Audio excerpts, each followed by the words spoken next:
Country Diggers. Today I'm going to be reading two stories out of this book, Bad Days in History, a gleefully grim chronicle of misfortune, mayhem, misery for every day of the year. And it's by Michael Farquhar. Farquhar.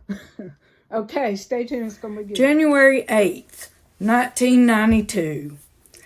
The ceremonial tossing of the cookies. Bush's public Puke Fest. The state dinner held at the Japanese Prime Minister's home was a delectable array of cold salmon with caviar, a clear soup with mushrooms, medallions of beef with pepper sauce, and passion fruit ice cream. Unfortunately, most of the meal landed down President George H.W. Bush's front as he vomited at the table after being suddenly and violently ill from the flu. The rest ended up in the lap of his host, who cradled the stricken president's head as he proceeded to pass out. What was worse, while most people have the luxury of hurling in privacy of their own homes, President Bush's projectile vomiting was captured on camera and endlessly replayed on television. Late night talk show host feasted on the mortifying moment while a new word for throwing up entered the Japanese lexicon. Busharoo Suru, which literally means to do the Bush thing. But it was the president himself who diffused the awkward diplomatic incident with grace and humor. "Why don't you roll me under the table?" he reportedly said to the prime minister as he lay on the floor, "and I'll sleep it off while you finish the dinner." Oh, me. Oh. Okay, the next story is not so funny, but it's kind of sad. But we have Topsy's Last Stand, July 4th, 1903. The shocking execution of an elephant.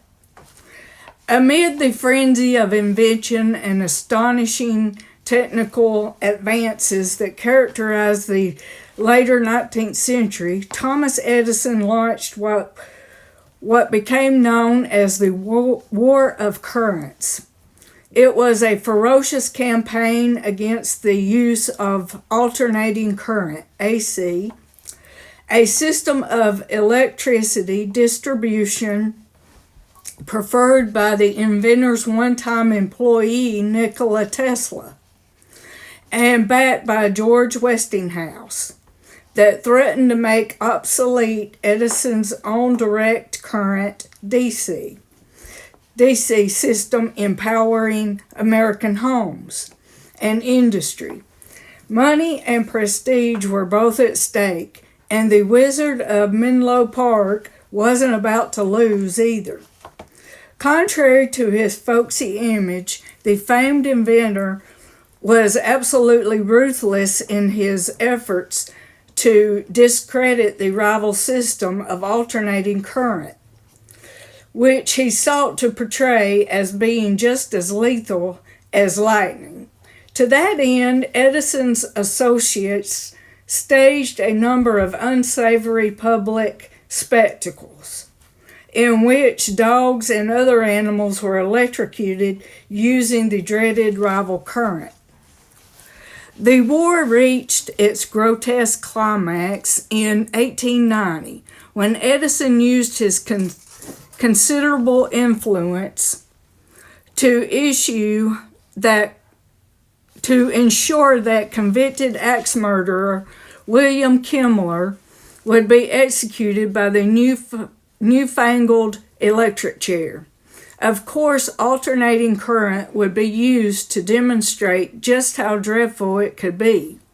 Edison, in fact, coined the term for death by electric chair as being Westinghoused, hoping it would enter the national vernacular. It didn't.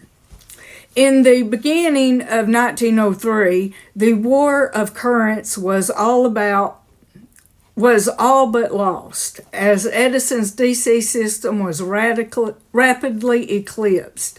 Still, the ever-inventive wizard conjured one last stunt to prove to the world that alternating current would be the bane of mankind. A misbehaving circus elephant named Topsy had killed 3 of her handlers. One of them after he put a lit cigarette in her mouth. Such aggression could no longer be tolerated, and it was decided that Topsy would have to die for her crimes. The plan was to publicly hang her at Coney Island. Can you imagine that? But when the American Society of the Prevention of Cruelty of Animals objected, Edison suggested Topsy be Westinghoused instead. And so on the appointed day, January 4th, 1903, in what the New York Times described as a rather inglorious affair, the homicidal elephant was felled in front of a huge crowd by a 6,600 volt AC charge, and Edison, who had staged the whole sordid episode, captured it all with one of his greatest inventions, the motion picture camera. Well, that one was kind of sad. Not the convicted murderer being executed, but the elephant. But anyway, hope you enjoyed. See you later. Bye.